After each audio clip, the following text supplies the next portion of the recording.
Assalamualaikum Kak. Waalaikumsalam warahmatullahi. Kami dari Sekolah Agama Rakyat Al-Um nak minta derma untuk perpustakaan sekolah kami. Jumpalah duduk.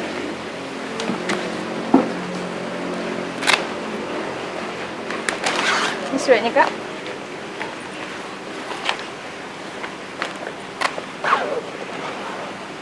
Kak nak derma berapa? Sekejap ya.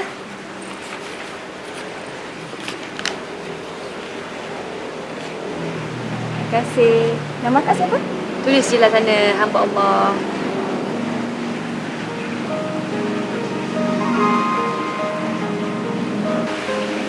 kasih. Silakan.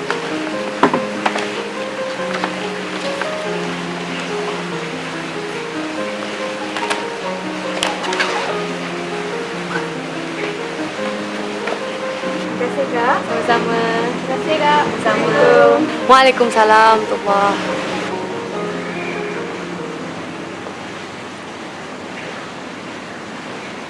Banyaknya kat hati derma. Tujuan baik macam tu, kita kena banyak menolong, Aiman. Lagipun rezeki kita yang Tuhan bagi tu, kita banyakkan bersedekah. Tapi masa hari tu, Aiman minta derma jogaton, susah sangat orang nak bagi. Pasal kutipan derma ni, Aiman, kita kena berhati-hati sebab ramai yang menyamar.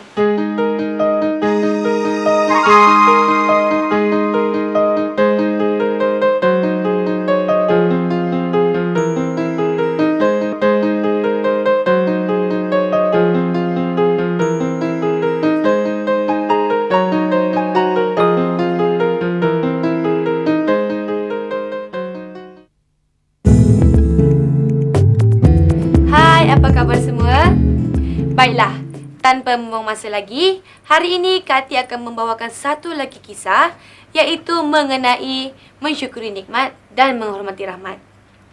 Tapi sebelum tu, Kak Ati nak tanya adik Aiman, kenapakah kita perlu bersyukur? Kita perlu bersyukur atas nikmat yang dikurniakan oleh Yang Maha Esa dan sebagai menunjukkan kita sebagai hamba-Nya. Macam itulah jawapan yang Kak Ati nak dengar. Bersyukur amat penting bagi kita sentiasa mengingati dari mana kita datang dan ke mana kita akan pergi. Saya setuju. Ibu dan ayah saya selalu berpesan kepada saya supaya sentiasa bersyukur dengan apa yang kita ada dan jangan sekali-kali kita lupa kepada Yang Maha Berkuasa. Pesanan ibu bapa Dewi itu memang penting bagi setiap orang di dunia ni. Setiap orang ada kelebihan dan kekurangan masing-masing. Apakah pendapat Jenny pula? Saya rasa bersyukur sangat atas kejayaan yang saya capai dalam pelajaran. Betul tak Iman? Sesetengah orang tidak bersyukur dengan keadaan hidup mereka sekarang. Sedangkan masih banyak lagi orang yang lebih susah daripada mereka. Betul kata Aiman tu. Kita sebenarnya bernasib baik kerana kita masih ada segala-galanya. Yalah, saya pun rasa begitu. Saya selalu rasa simpati apabila melihat mereka yang mempunyai kekurangan fizikal dan juga yang sudah kehilangan orang yang mereka sayangi. Saya pun sama Dewi. Apabila melihat mereka, saya rasa bersyukur kerana masih sempurna sifat dan masih ada orang yang disayangi. Adik-adik mesti dah tak sabar kan untuk melihat kisah menarik kita hari ini? Mari kita saksikan bersama.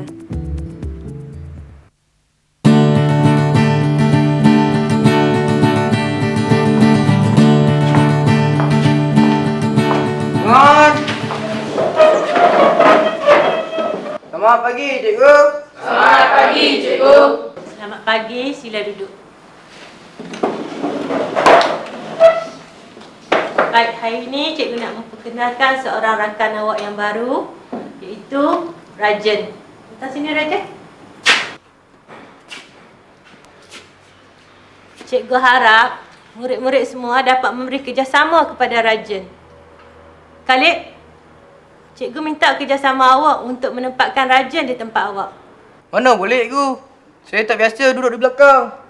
Lagipun si Rajan ni dah pelajar baru. Lepas tu, mestilah menghormati pelajar lama.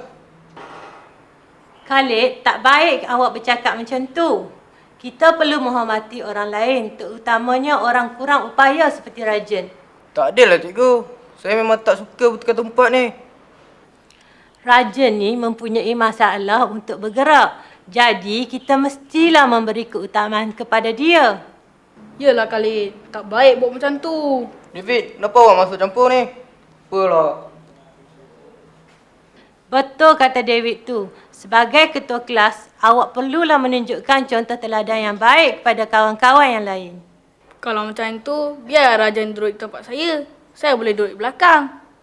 Tapi David, cikgu minta Khalid yang serahkan tempat duduknya kepada Rajan, bukannya awak. Tak apalah cikgu. Rajan pergi duduk tempat David.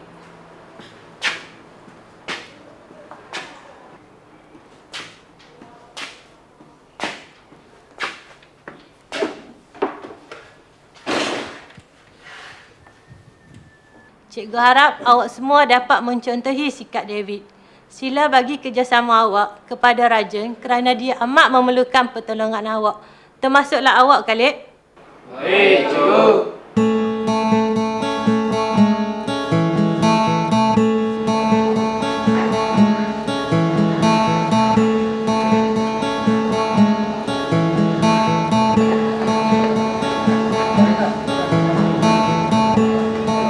Khalid, mari sini sekejap.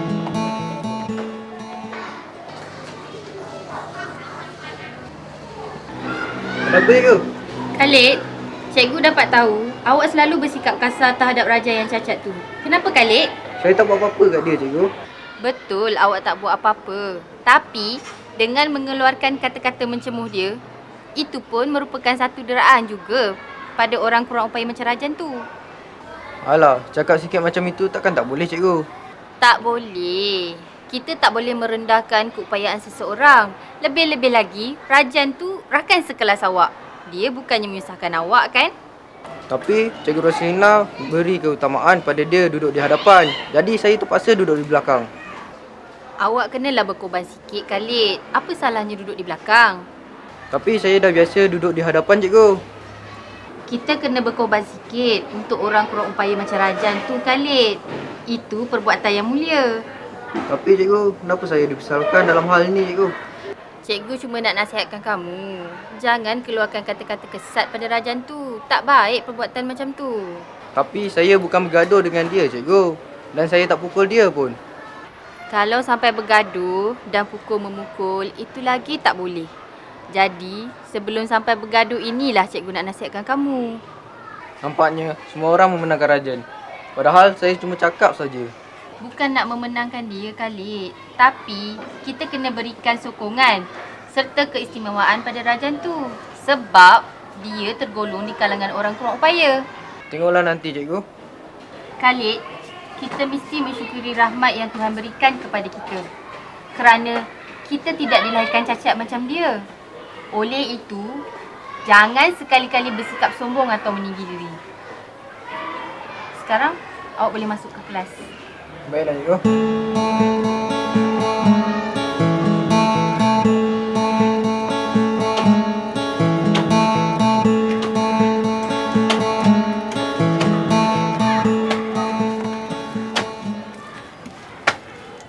Awak janganlah ambil hati dengan perangai si Khalid tu.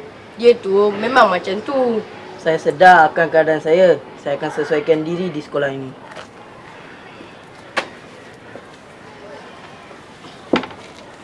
Bukan semua orang yang mencemuh awak, Rajan. Hanya Khalid seorang saja. Saya tahu ramai kawan-kawan yang mahu tolong saya. Saya ucapkan terima kasih kepada awak semua. Balik ni, awak naik apa, Rajan? Jangan bimbang. Ada kereta akan jemput saya. Ayah awak ke atau mak awak? Pemandu ayah saya. Ayah awak kerja apa, Rajan? Doktor. Oh, rupanya awak ni anak seorang doktor lah. Ayah saya selalu nasihatkan saya supaya sentiasa tenang dalam menghadapi apa saja keadaan. Dan dia juga nasihatkan saya supaya berbuat baik dengan semua orang. Rajan, saya minta diri dululah. Saya balik dengan jalan kaki saja. Sebab rumah saya dekat dengan sekolah ni. Terima kasih kerana temankan saya ya. Sama-sama.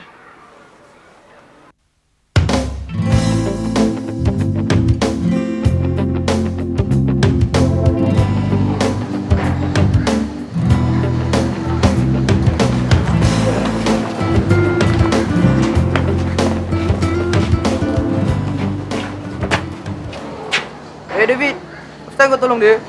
Dia tu kan yang tak boleh jalan sendiri. Dengan ngada je tu. Khalid, tak baik cakap macam tu. Hormatlah perasaan orang lain. Sudahlah David, kau jangan nak belagak lah. Dia tu kan ada tongkat untuk berjalan. Menyusahkan orang saja. Rajan, janganlah berasa hati dengan cakap Khalid tu. Tak apalah David, saya tak berasa hati pun.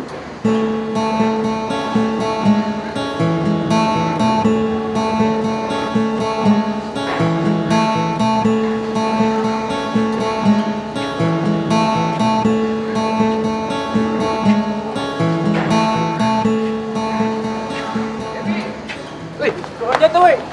Kenapa ni?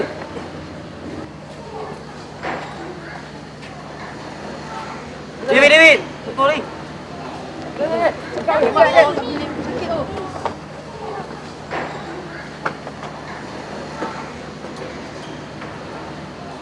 Aduh. Aduh.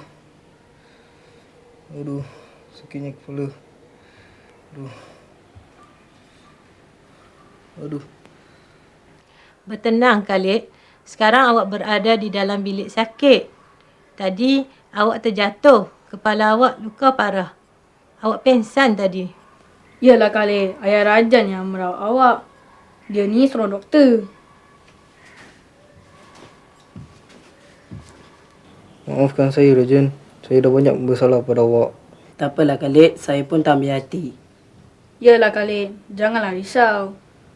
Baguslah Khalid kalau awak sudah sedar sekarang. Yang lepas tu biarlah lepas. Yalah cikgu, saya berjanji takkan mempersendakan Rajan lagi. Bagus kalau macam tu Khalid. Cikgu minta diri dulu ya. Siapa minta diri dulu Khalid?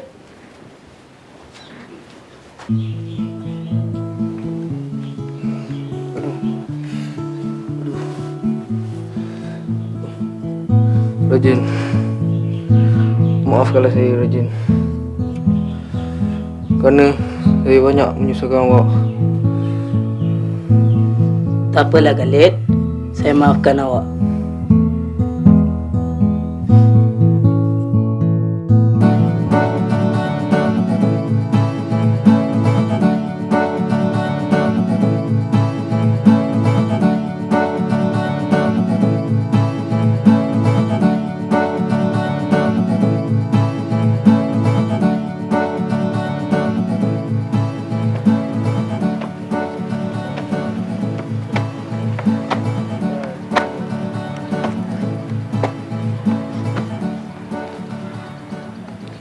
Saya menyesal Rajan atas sikap saya membencikan awak selama ini.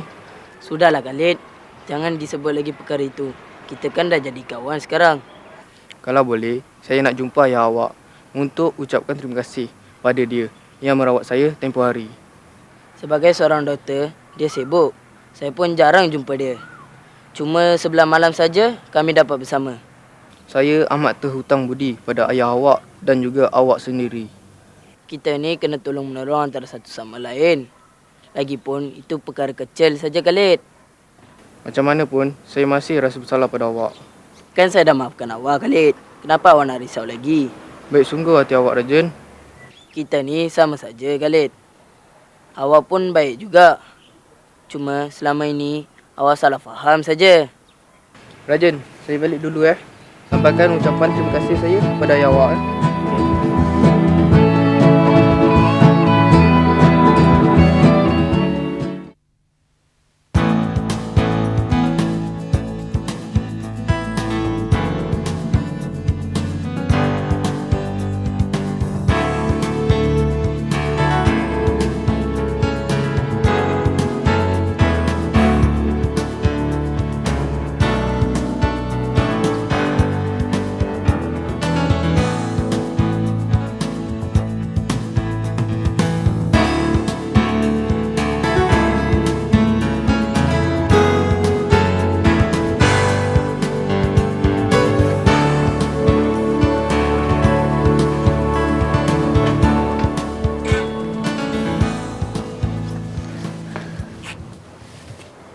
Awak janganlah sedih sebab tak ada duit nak bayar yuran tu. Saya boleh bayarkan untuk awak, okey? Nanti macam mana saya nak bayar balik duit awak tu? Yang penting awak ambil dulu duit ni Dan awak bayar yuran awak, okey? Kalau saya tak terbayar balik duit ni macam mana? Duit ni duit simpanan saya sendiri. Kalau betul awak tak mampu bayar, tak apa, saya halalkan. Baiknya hati awak, Aiman. Kita kena mensyukuri rahmat. Kita kena tolong-menolong antara satu sama lain. Terima kasih, Aiman. Sama-sama.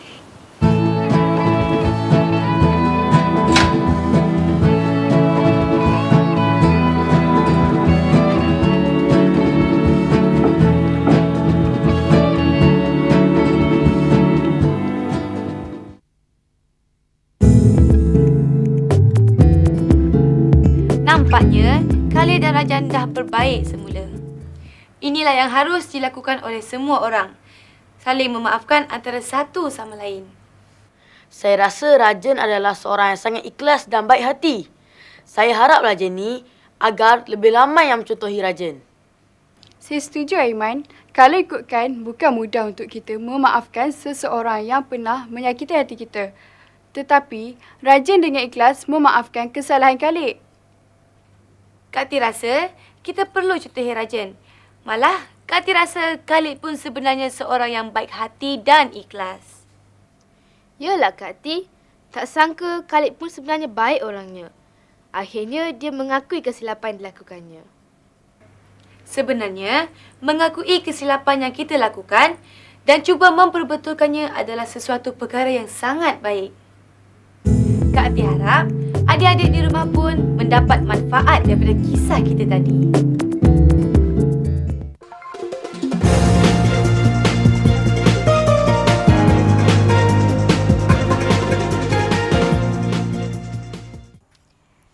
Sebagai manusia, kita perlu bersyukur atas apa yang telah dikurniakan oleh Tuhan kepada kita, sama ada kelebihan atau kekurangan. Setiap ciptaan Tuhan mempunyai rahmat di sebaliknya. Sama ada sesuatu kurniaan itu baik atau buruk, kita mesti menerimanya dengan reda dan dengan hati yang terbuka.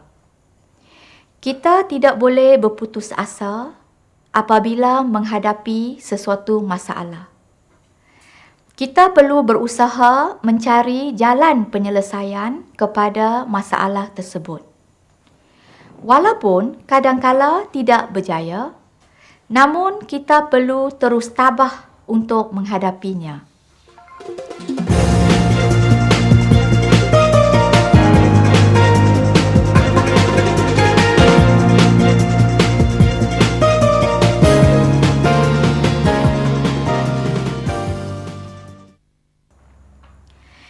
Kita harus bersyukur dengan apa yang kita ada.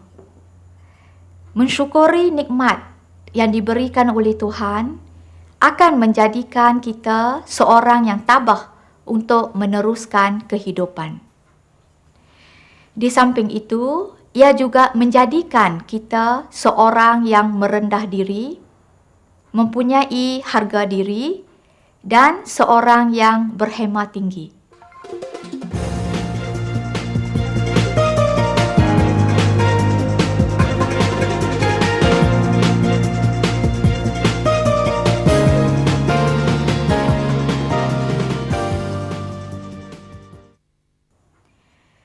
Terdapat banyak sebab untuk kita bersyukur.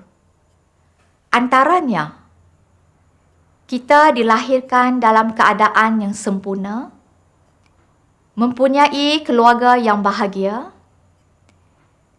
menerima pendidikan yang baik, kesihatan yang baik dan banyak lagi. Walaupun kadangkala kehidupan kita tidak seperti yang kita harapkan, namun kita perlu pasrah dan berusaha untuk memperbaiki kehidupan itu.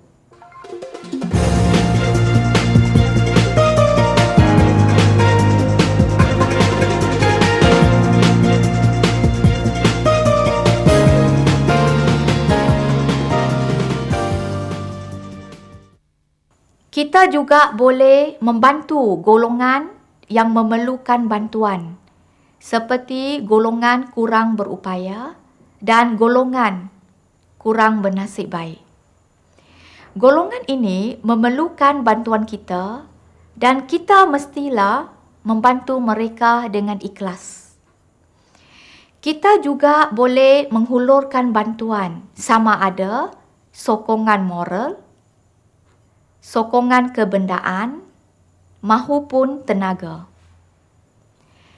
Kita juga perlu menghormati dan mengambil kira perasaan dan keperluan mereka apabila melakukan sesuatu. Contohnya, membantu orang kurang berupaya melintas jalan atau menderma pakaian kepada orang miskin.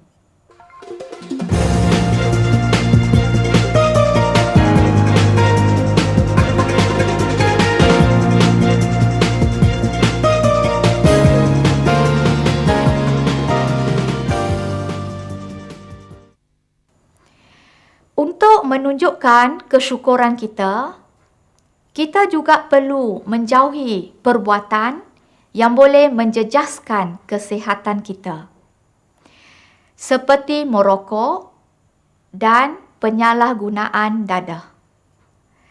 Sebaliknya, kita perlu menjaga kesihatan kita dengan baik dengan cara mengambil makanan yang seimbang dan melakukan senaman supaya kita sentiasa sihat.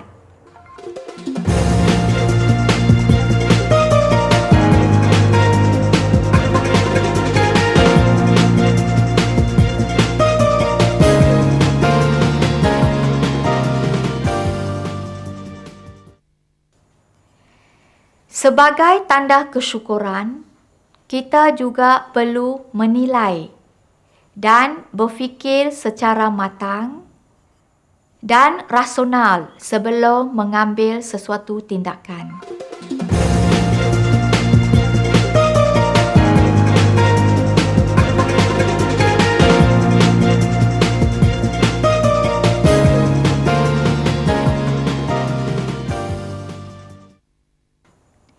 Kita boleh belajar daripada kesilapan dan memperbaiki diri kita menjadi lebih baik.